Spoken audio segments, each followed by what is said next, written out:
अब हम बात करते हैं 16 के मल्टीपल्स की। तो 16 की टेबल में क्या क्या आता है?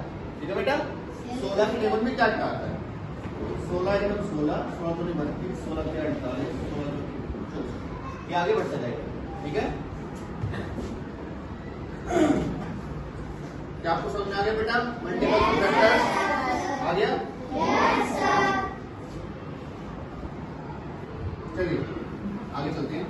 अब सवाल कैसे आएंगे वो देखना बेटा। सवाल ऐसे आते हैं बेटा आपके सामने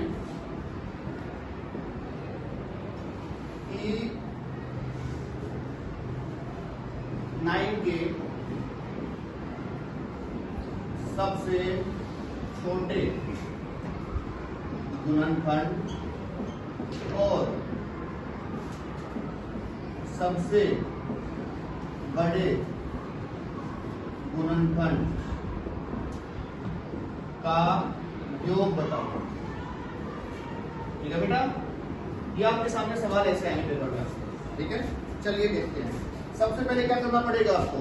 आपको 9 के फैक्टर पता होने चाहिए। भाई 9 के फैक्टर कैसे पता करोगे कि 9 किस किस की टेबल में आता है? पहली बात तो ये है। ठीक है बेटा, अब देखते हैं। पहले आता है बेटा 1 की टेबल में, फिर आता है 3 की टेबल में, और फिर आता है 9 की टेबल में। हो गया? तो सबसे पहले क्या किया हमने? इसके फैक्टर बना लिए। ठीक है, अगला ये कह रहा है कि 9 के सबसे छोटे गुणनखंड और सबसे बड़े गुणनखंड का योग। योग का मतलब बेटा होता है जोड़। क्या होता है?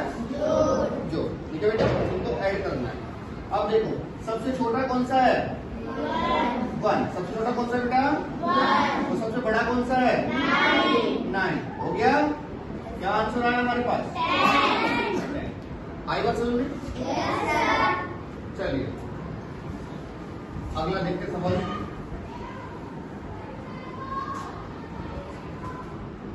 या फिर वो ऐसे बोल देगा 9 के सबसे छोटे गुणनखंड और सबसे बड़े गुणनखंड, सबसे बड़े गुणनखंड का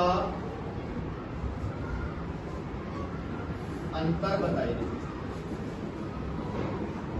ठीक है बेटा, अब क्या पूछ लिया? अंतर। अंतर का मतलब होता है माइनस। क्या?